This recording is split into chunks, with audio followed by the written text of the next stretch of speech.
folks. Brother D here. Area of 1. I'm going to put this. I'm on one of my other channels, but I just wanted to talk about this case.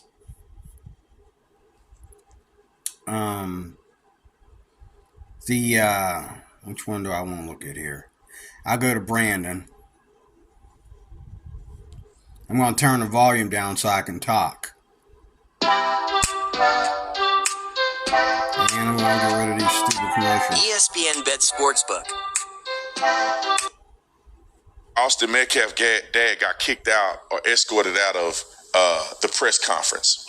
This is the most insane thing that I've ever heard. And this is why I told you white folks, you can't make black people happy.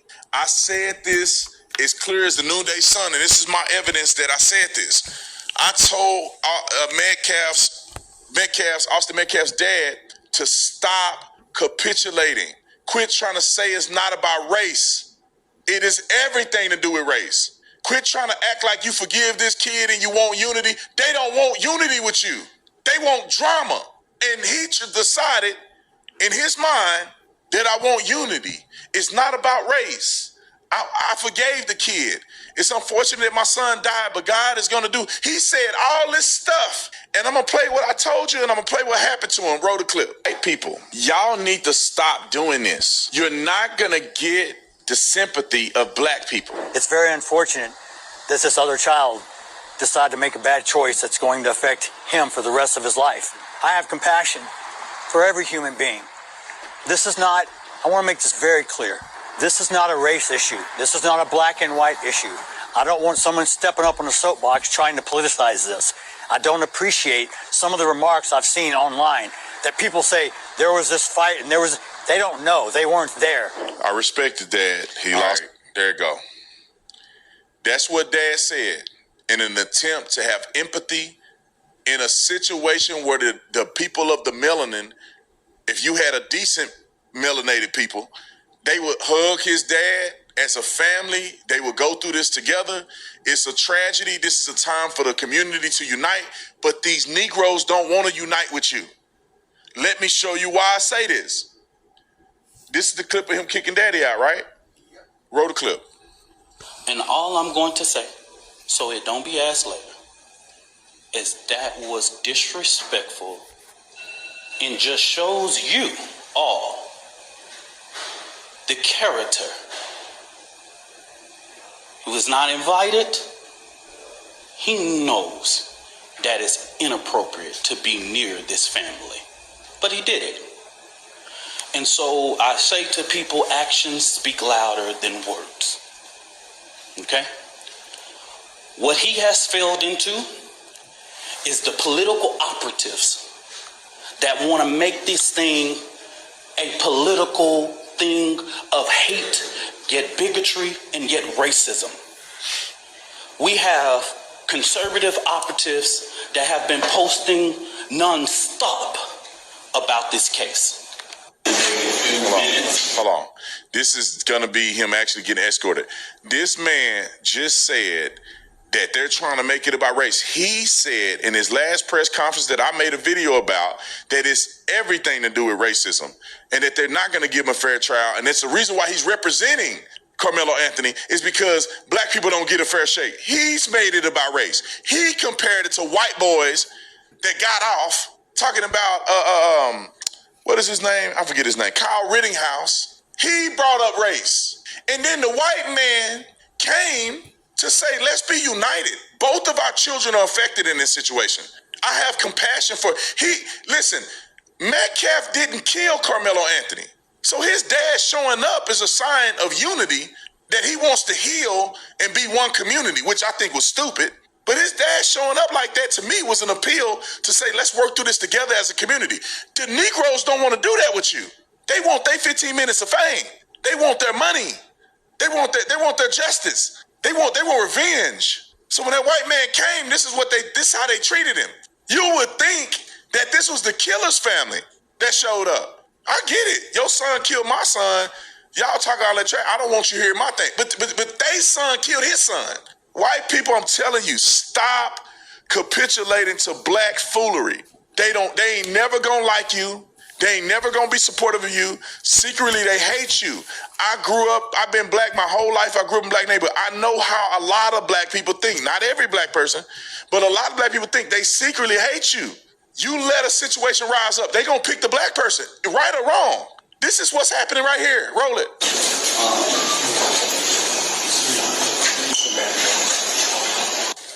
Kicked him out, escorted him out. If you take a look at your screen now, what you are looking at is video of Jeff Metcalf being escorted out of the co-working space where the Next Gen Action Network's office is by Dallas Police. You see that there. Jeff Metcalf, the gentleman who was wearing the sunglasses and the blue shirt, who's being escorted out, is the father of Austin Metcalf, who was the teenager who was stabbed and killed. Been said. I'm just letting you know. Let's roll the clip. 81 nations just met in Russia, plotting to ditch the U.S. dollar. The world is turning against the U.S. The clip.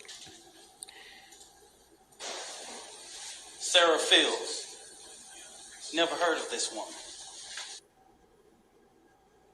All right.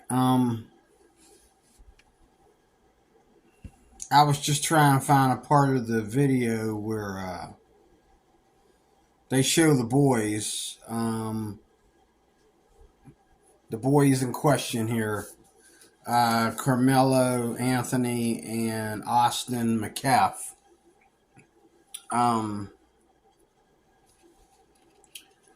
Austin Mecalf and Carmelo Anthony. Anthony stabbed Mecalf because Mecalf saw him in the wrong tent and decided to stab him in the chest. But before he did that, Anthony warned Mecalf, and his brother, his twin brother, was with him. He warned him that you come to me and see what happens. I got something for you, okay? And I don't know if the boy thought he was bluffing or if he thought that he could handle it, whatever it is. But he proceeded to go near the boy and push him out of the tent. I'm trying to figure out what kind of tent this was. That it was a tent with bleachers underneath. To me, it sounds like the Mecalf boy. You know, it reminds me of George Floyd and Derek Chauvin. Chauvin knew Floyd. They used to do security together.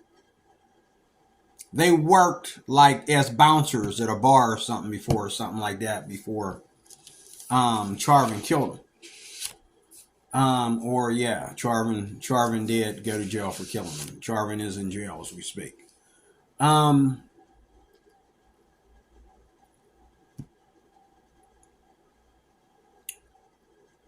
that's what's going on. I think that the Anthony boy had a reason why he was bringing a knife to school. Now, maybe it'll show up in the courtroom or whatever, but maybe he already had some altercations with other white kids. Maybe he felt that, you know, that part of Texas, white kids don't like black kids. I remember when I was a youngster. Disconnected. I remember when I was a youngster,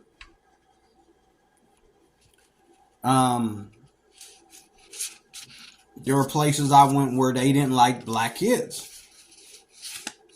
The white kids did not like me.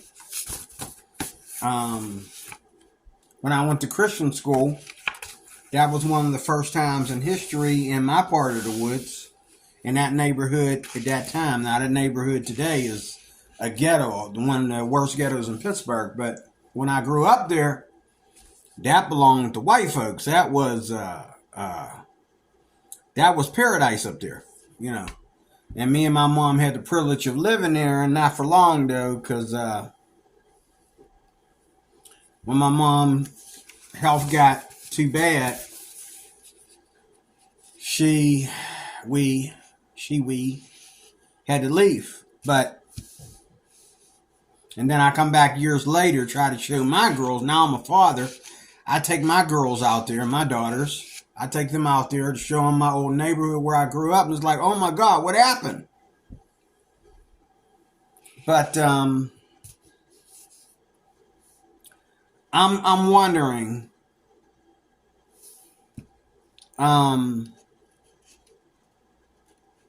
why that boy brought a knife to school in the first place. Number one. Number two,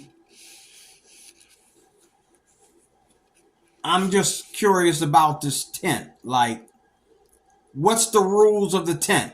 Like, I mean, I don't know if they were playing against each other that day in football. Let me in on a secret. I don't know. Were they on opposite football teams and they were supposed to play against each other, or the football game was over and one lost, or that part I don't know.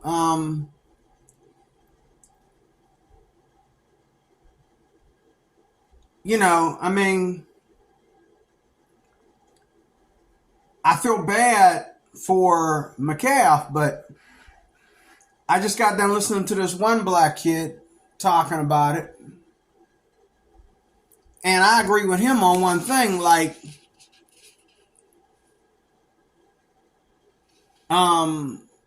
and it's probably not the case, but Anthony stabbed Mecalf like he was already afraid of Mecalf. Anthony stabbed Mecalf like they had been through this before.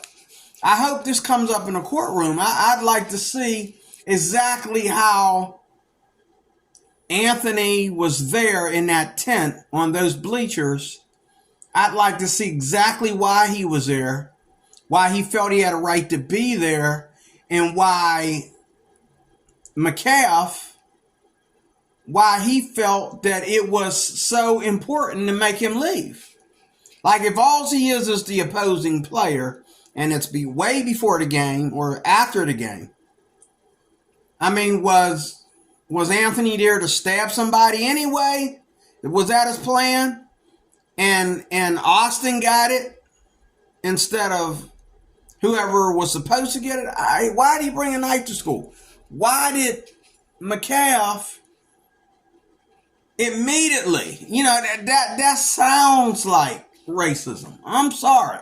I agree with Brandon Tatum on everything he's saying, but let's not be so conservative that we're normally good. Like, he just went in there and said, "You're in the wrong tent," dude went off. I've been to picnics and I've had the cops on people for hanging out in our booth. Like, I've been to picnics, and me and my family are the only two. Me and my wife, we're the only ones there, or me and my wife and the kids, we're the only ones there. We're waiting on all these other people to show up. And there's a booth. You know how you go to a picnic, you have a booth that you're in. And that's where we were at. And I got the number right, and I'm looking around looking at the number because there's this dude in there. He's just sitting in there smoking weed or something. And I'm like, bro, we're getting ready to have a Christian, fellowship here. Who you with? And he's like, oh, that ain't none of your business and blah, blah, blah. I'm like, okay, well, I'm just letting you know a bunch of people was about to be up in here and all like that. And I forget whether it was just whether I was married at the time or what was going on. But the other person with me said, let it go, And then when everybody got there, and so, like, we had our stuff there, so we couldn't go nowhere. Like, we took turns watching our stuff, and they were running late, and I was feeling scared. Like, what's up with this dude? He looked like he off the street. He looked like, I couldn't leave this woman there by herself, and she couldn't leave me there by myself. And what's next? So I wasn't going to be aggressive with the dude, but I was about to call the cops on him. So finally, one of my friends got there and they started whispering to me. He's still sitting there. I says, is he with you? No. So one of them asked the boy again. Well, it wasn't a boy, it was a grown man. He asked him again, hey, like, who you with, man? Because we're going to have a church picnic here. And he was like, cussed him out. So before I knew it, the cops showed up.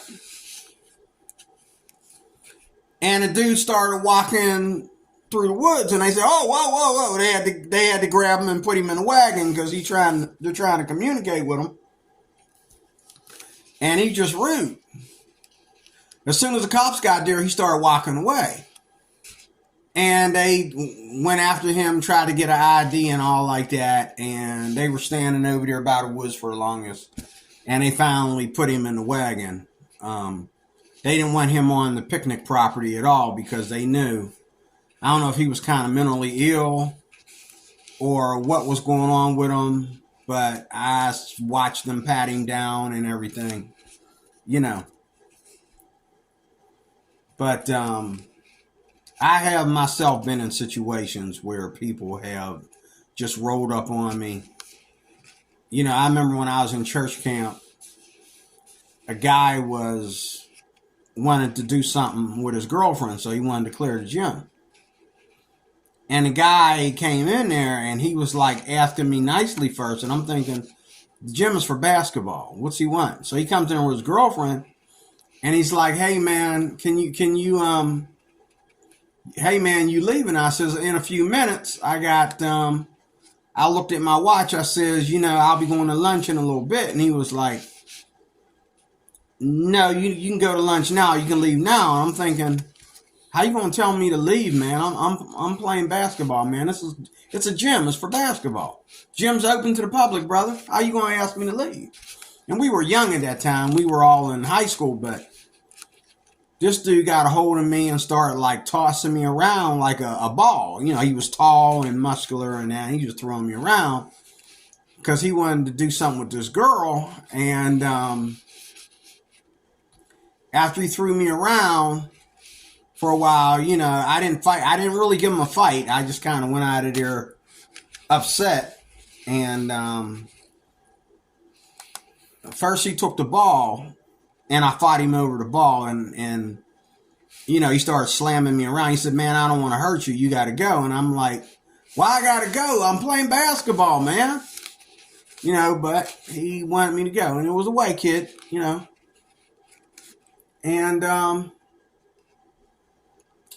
I went out, and one of the counselors knew that I looked kind of like red, and they were like, what's wrong? I said, there's a guy in there. I says, can you please tell me, is there gym hours or something? Because some dude came in there and kicked me out of the gym. He said, how did they kick you out of the gym? He went up there, he started yelling, and he searched the whole gym, and he found the dude and the girl behind the bleachers, and he made him get out of here. And he says, what happened? I said, the guy roughed me up over me wanting to play basketball in the gym. I didn't know the gym closed. He said, D-Roy, the gym didn't close. He just wanted to be alone with the girl, and he wanted to use the whole gym to do it. I'm going to send him home. So the dude, they made him pack his stuff and go home, But, because, you ain't allowed to form. It's a Christian campground. You don't go up there to lose your virginity. You go up there to keep your virginity, And he was trying to have his way with the girl, and he came up there and he caught the girl and the dude behind the bleachers up there, and he made them leave. He sent them both home. But it happens. It happens where, and back in the day, that's what we did. That's exactly what we did. Unless we knew what was going on, and there's other black dudes like me. When I used to go to church camp, I was the only black dude there. But, if I had been there with if half of us had been black, okay, I would probably, but I've never been the kind of person to call every time a white person puts his hands on me that's racism. Sometimes it's not racism. Sometimes it's just the dude wants to be alone with the girl. He would have beat me up and kicked me out of the gym if I was a white dude. You know what I'm saying? It's not like every time a white man looks at you and he looks for your weakness, it's a black weakness. Might be a weakness of your height. Might be the weakness of your education. It might be the weakness of whether or not you can do this job. It might be your weakness because you just think you're a coward. Might have nothing to do with you being black. But whether it did or not, the guy got sent home, and he didn't get to do what he wanted to do with the girl either. Because they took too long to do it. Okay? But, I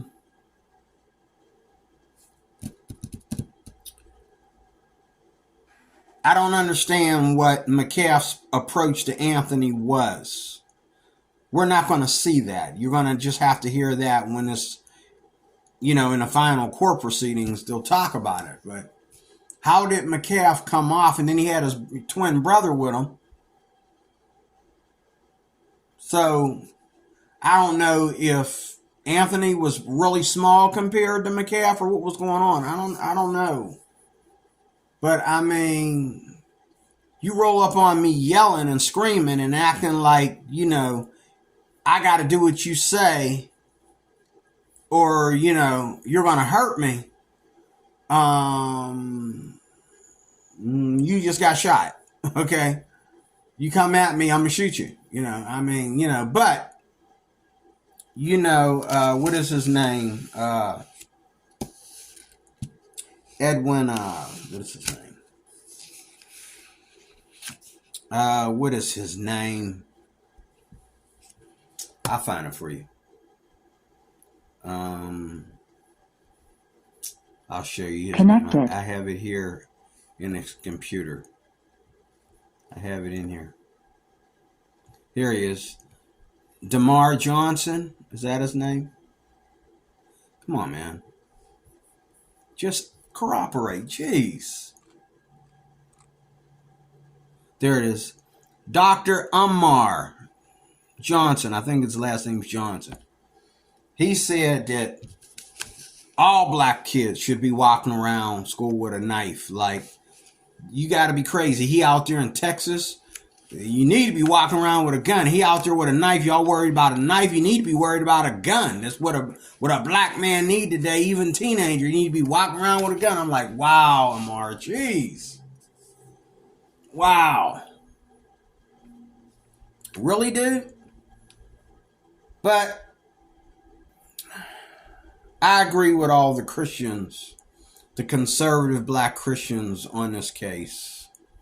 Thank God there's more and more and more of us coming out of the woodwork, but I agree with them that Anthony had no business bringing a knife to school. And trust me, if they had known that he was walking around carrying that knife, they would have either took it off of him, or they would have sent him home and told him, don't come back to school till you understand that we're a weapon-free zone. Okay? But my thing about Mecalf is, number one, how'd you come off it, Anthony? And then, Anthony, dude, why were you bringing a knife to school? If you was planning on stabbing somebody, it might not have been Mecalf, but you was planning on stabbing somebody. You was waiting for somebody to talk rough to you, like Mecalf supposedly did, so you could stab him. You was waiting for him to do it. What's going on at your school, Anthony? Did you need to carry a knife? That needs to be brought up. Maybe Anthony is the victim of something. Maybe he's been beaten up by some whites. Maybe he's been beaten up by some blacks. Maybe he felt small and weak. I don't know. Maybe he's being abused by his dad. I don't know. But this boy's bringing a knife to school. Now, my heart goes out to the Mecalf family. They lost a son. Son didn't get his butt kicked for putting his hands on a black kid. The boy is dead. Okay? And I'm sure that Anthony, this is what I believe is going to happen in the court. I believe that Anthony is going, because he's a kid, a dad. Both of them are kids. I think it was his high school. Anyway. They're both kids. Teenagers, I'm assuming. High school, I'm assuming.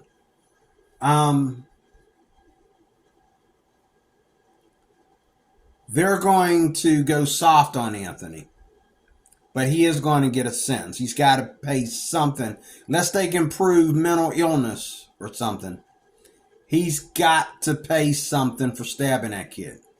Even if, okay, it was honestly self-defense.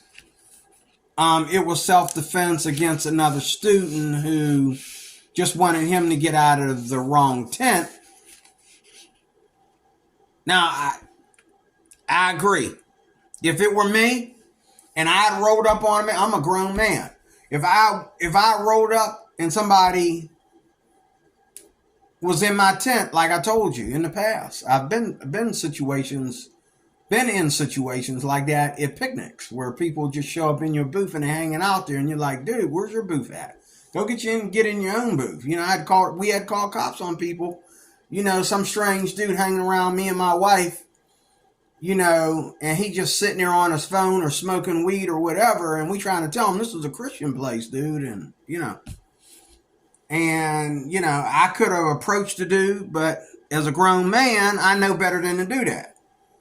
Cause where I come from, he probably got a gun. If he got guts to just show up on anybody's property like that and talk trash the minute he sees you are a little bit uncomfortable with him, with his presence there, he's probably armed. Okay? 9 out of 10 he's armed. And I've learned that, especially out this way. But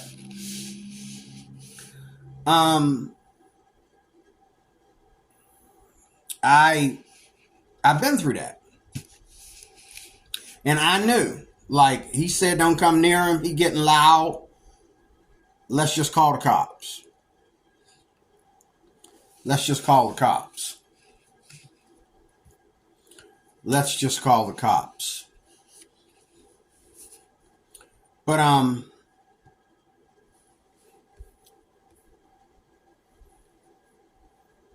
I wouldn't approach him. I would have called the cops and let the cops handle it. Especially if he gave me a warning. Come over here and see. Come over here and see what happens. You come over here. Well, unless my wife is sitting right next to you or standing right next to you, I'm going to come close enough. Get away from him. Come over here. My daughter, my son, you know. And I've been places where people, you know, watching us like hawk and pulling up in cars and they standing there, and I know that why are they standing on our side of the street? And I'm like, y'all all come over here with me. And I got my car running. We're ready to just run out of there and drive out of there and run everybody over the minute something bounce off, you know. But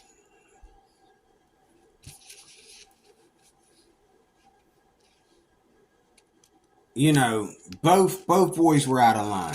I mean, Anthony was out of line for even bringing a knife to school, regardless of what was going on. If there was a problem, he should have told his parents. He should have told the school. If there was a problem that made him feel for whatever reason, he felt he needed to bring a knife to school in the first place. Should have talked about it with somebody. And his parents has got to live with that. If they didn't tell him to take that knife to school with him, then they got to live with the fact that their boy murdered somebody, and they got to live with the fact that why did he take a knife to school? What made him feel that he had to take a knife to school that he couldn't talk to us about it? Okay? But how did Mecalf come off? Did he come off, you know? I mean, okay, the minute he put his hands on him like he promised them, that knife, he took the knife. But what if he didn't take the knife? How do we know Anthony wouldn't have been dead? Or, you know, in the hospital with broken bones or something. We don't know where this Mecalf boy, what he would have did to him if he didn't have the knife. Because there's two of them. There was him and his brother. And he immediately, this kid had guts. He immediately said, you're in the wrong tent. He didn't ask questions. You're in the wrong tent. You got to go. And there's two of them or more against one. And now, enough of that. I feel that Anthony, his responsibility was to talk to somebody about whatever was wrong that was going on in school. His job was to talk to somebody about why he felt he needed to be in that tent. From what I understand, it was raining or something. That's why he was in the tent. I don't know. But, it was his responsibility to talk to somebody, white or black, whoever he could talk to, and let them know we have problems in school, before he brought a knife to school. Talk to somebody about this. Okay?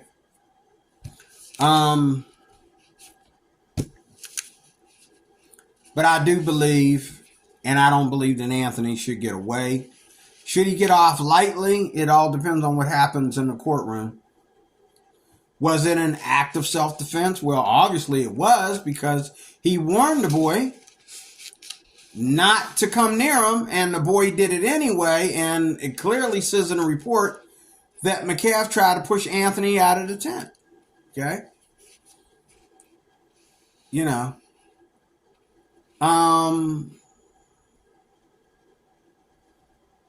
I don't understand. I really don't understand. I don't understand either one of these kids. I don't understand why Mecalf was so sharp about getting him out of the tent. I mean, was he racist? Was he? Did he not like Anthony? Was he trying to bully Anthony even though he was in the wrong tent?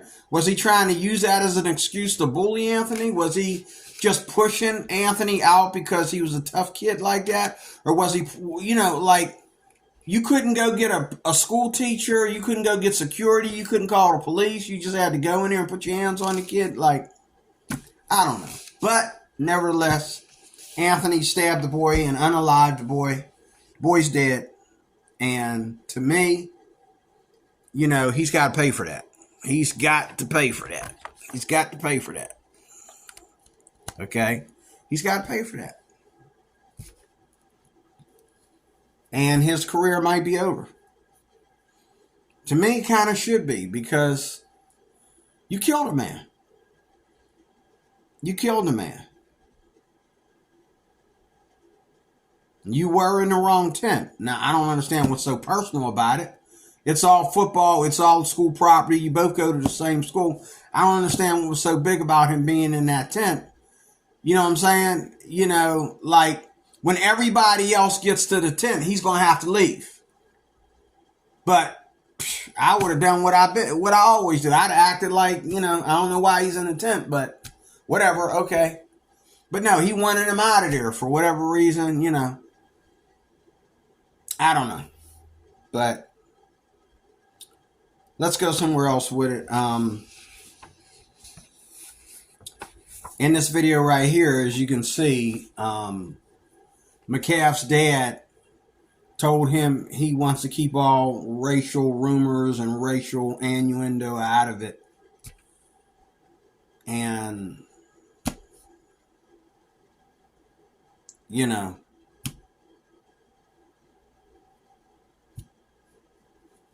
but black folks, I can't figure them out. Lord, help me not to say nothing I ain't supposed to say. I don't understand black folks, but, what really gets me about this whole case is that Anthony's the victim instead of the dead boy. Anthony's the victim. And then I'm hearing that he hasn't even gone to court yet. and people are throwing money at him, and he moved out of the area, got himself this awesome house, and he bought a house. I mean, his parents bought a house for some, or he bought a house, whichever way it goes. And he got a brand new car, and he's posting all this online, flashing his money and all this stuff. And this lawyer guy, he's a big race hustler, and so was Dr. Almer Johnson, and this is just wild. I don't understand black folks. I just can't get far enough away from y'all. I just can't find me a town anymore that's like has the lowest black population. Yeah. See, I said I didn't want to say nothing that I didn't mean to say. You know, I love to get on here. I love to go off on black folks, but how the hell can you sit there and act like your son is the victim when he's the murderer?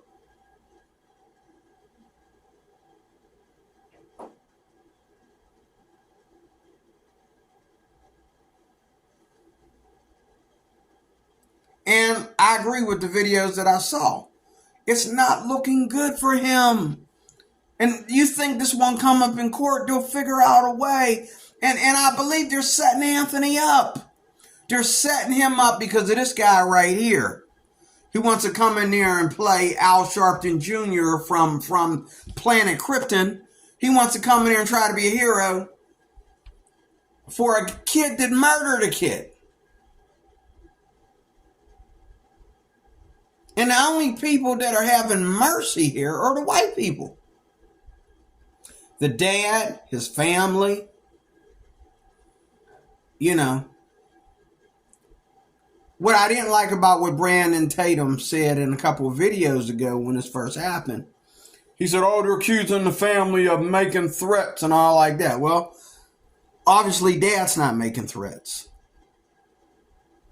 But let me tell you what, white or black, kill my kid like that and see if I don't make threats. I'm coming after you. I will make threats. And I want everybody to know I'm making threats. You know, out of emotion. Especially, but again, what does Mecalf's dad know about Mecalf that he's so laid back about this? Because come on, if Mecalf was a perfectly good kid, you'd be like, you'd be ready to, you'd be like a vampire, you'd be like a gorilla coming after his family if he was that good of a kid. But he act like, this kid put his hands on a kid and got stabbed. I don't know. But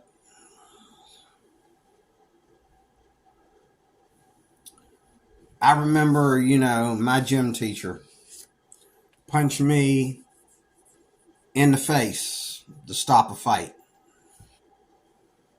And, but I tell you what, if there was a white boy out there and it was me and a white boy fighting, I believe he'd need the white boy in the face. I don't know. I just feel that way. But my gym teacher, you know, he thought I was one of the greatest. And, you know, I got in a fight with this other black kid. And his teacher came out. My teacher came out. Well, my gym teacher came out. And he tried to break it up. And it turned out that this kid had a criminal record.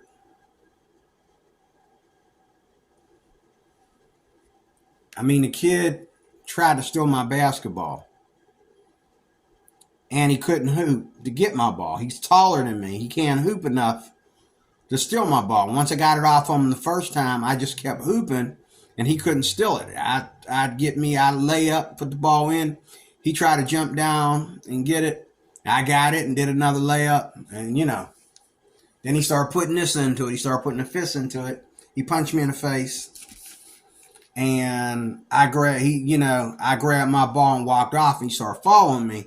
And we got to the gym side doors of the gym, side doors to the building, and we got in a fight. He was beating me up. And when my gym teacher came out, it was round 2, and I waited till the gym teacher come out.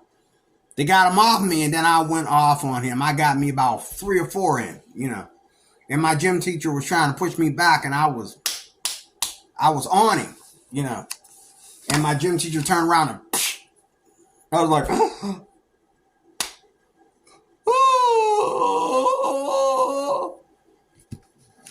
He said, "You understand why I hit you?" And I was like, wow. But I didn't feel like these black folks today, like, you white mother effer. I didn't feel like that.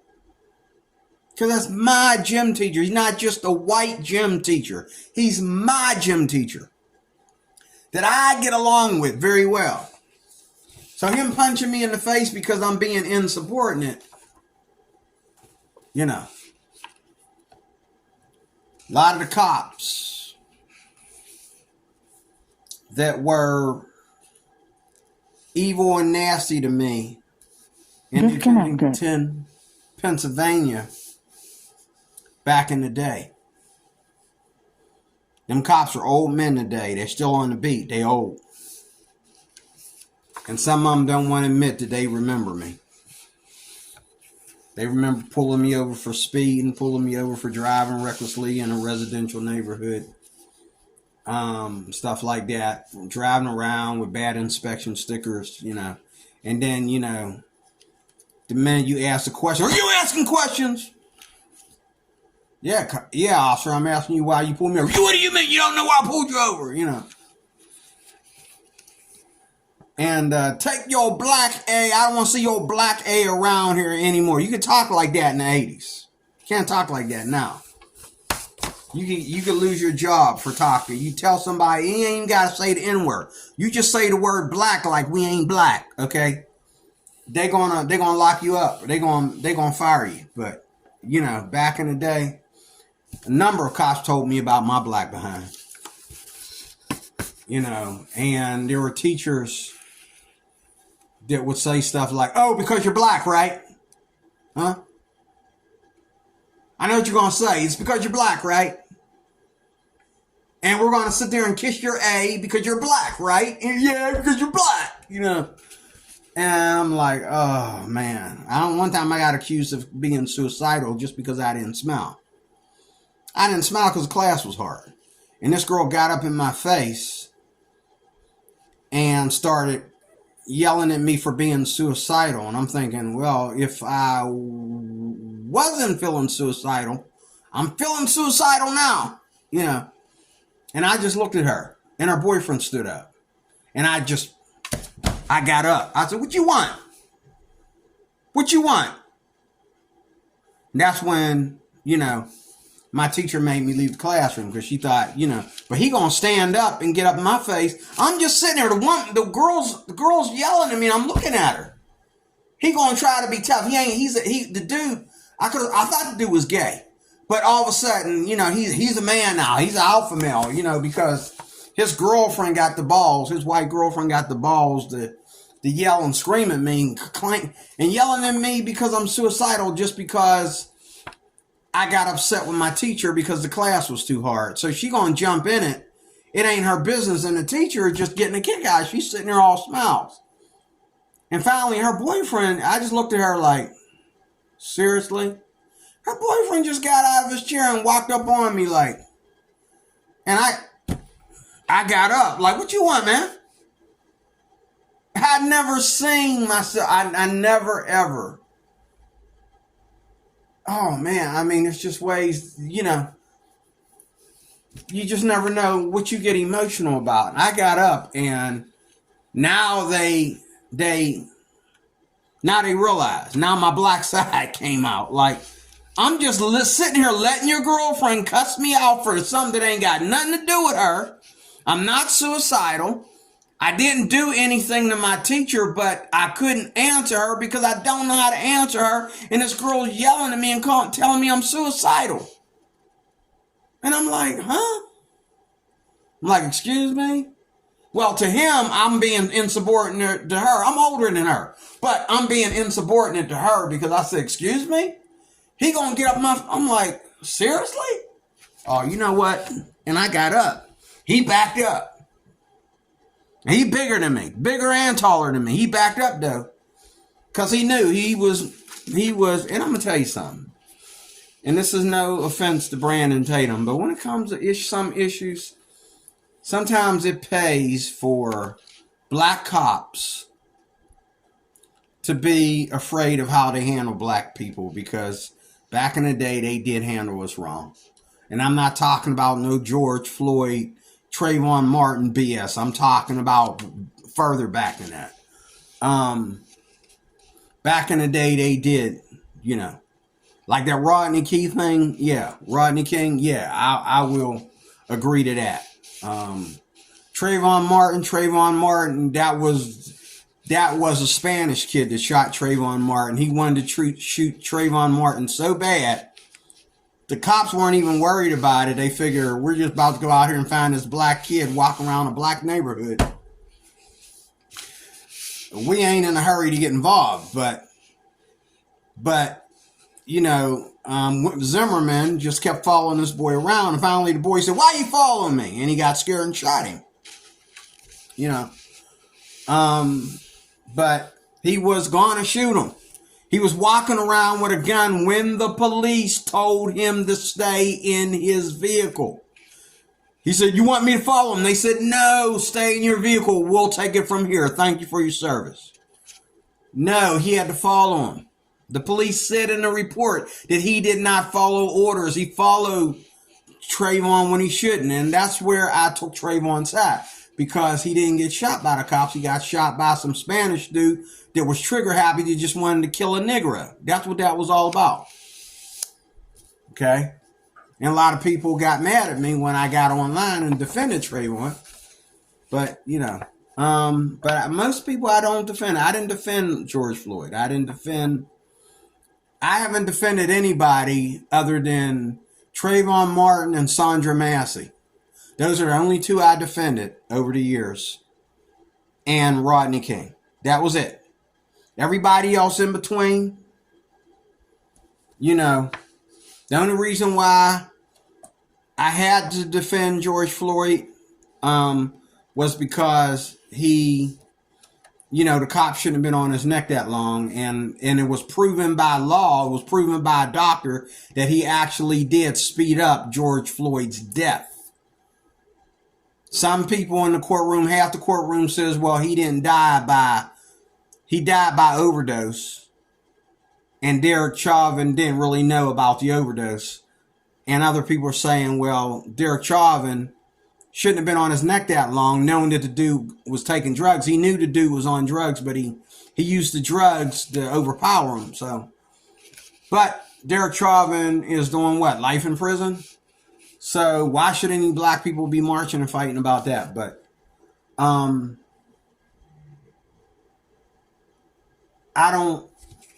I just believe that you can't walk around here as a black person and say that white people can't touch you.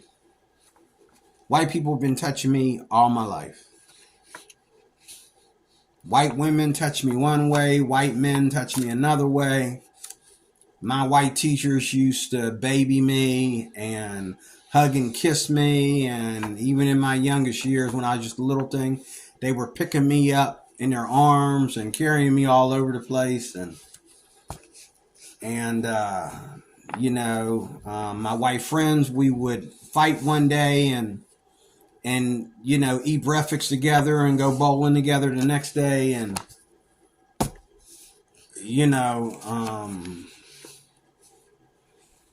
we would get mad at each other and hold grudges to each other for days, weeks, and months, and then come back later and apologize to each other, cry on each other's neck. And, I've had the same relationships with white folks that I've had with black folks. I'm honestly telling you that.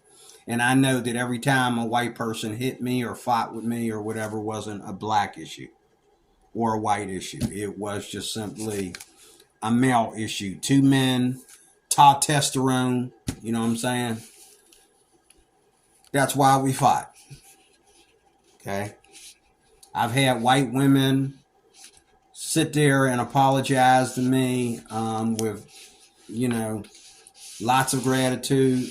And they were honest with me. They said, yeah, we said that to you because, yeah, we've had other black people in here that worked here and they stole our tips and all that kind of stuff. And so, yeah, I apologize to you, right? I shouldn't have talked to you like that, even though, I have stereotypes about black folks because the other black people that have worked here, not you, but the other ones that work here, they were always stealing our tips. I'm sorry, I shouldn't have spoke to you like that.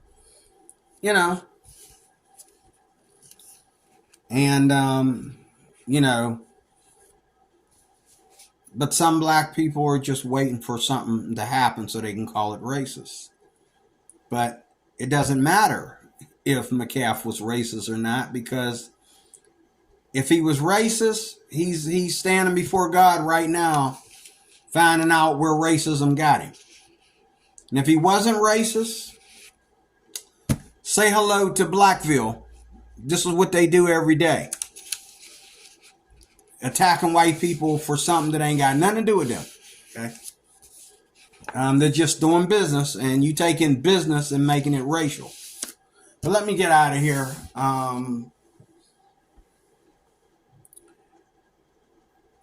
I think that hopefully, especially what has gone on since the trial, hopefully they won't just let Anthony off the hook because of pressure from the media and pressure from the public.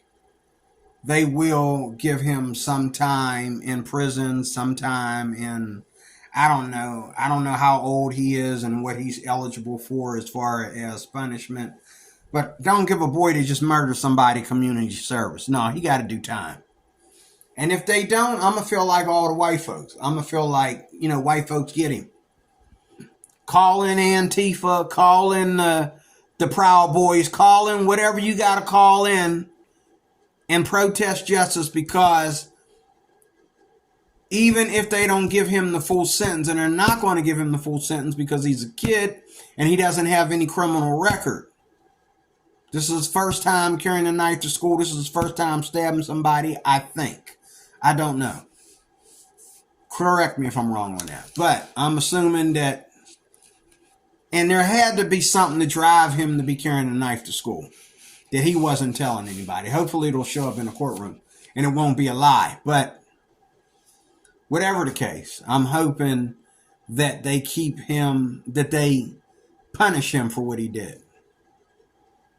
And they're not going to punish him too much because, number one, from what I hear, he is claiming self-defense. And two, because he's a minor, he's a kid. He's not over the age of 18. They're going to have mercy on him. They're going to have mercy on him. But I hope he does some kind of time. He's going to need to get out and get his GED. I hope he gets some time for it. I hope they don't just let him off the hook and just call it something else just because he's black. But in a way, I agree with some of the you can't touch black people fear, because it makes people, employers and cops, it makes them calm down and think about things before they put their hands on black people.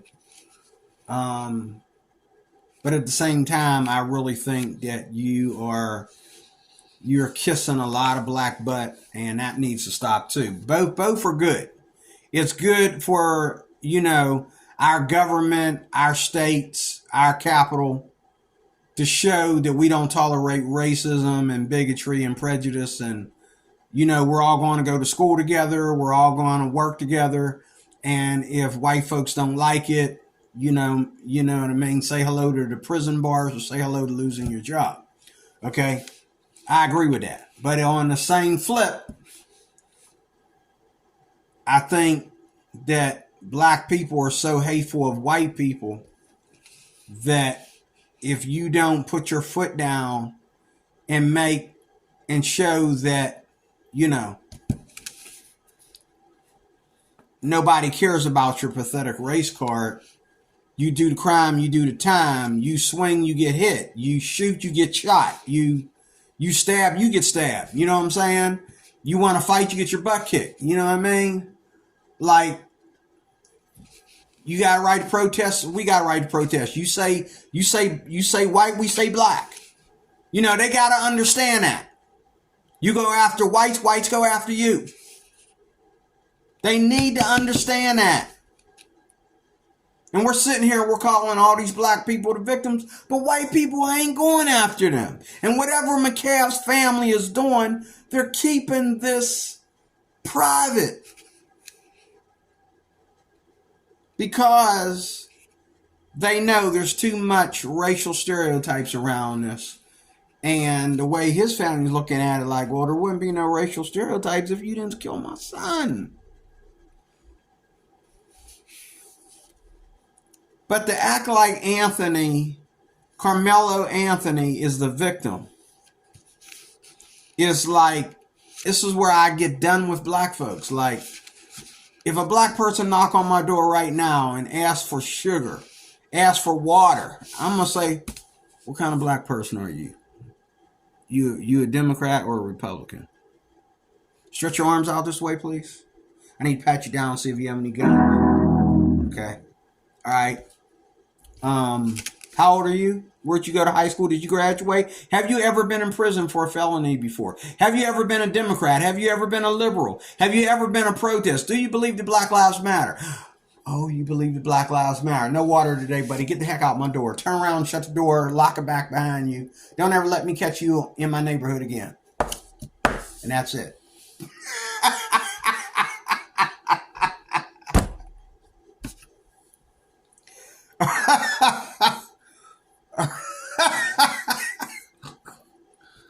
You know, I mean, let me get out of here. Thank you for watching. Talk to you soon with more. God bless.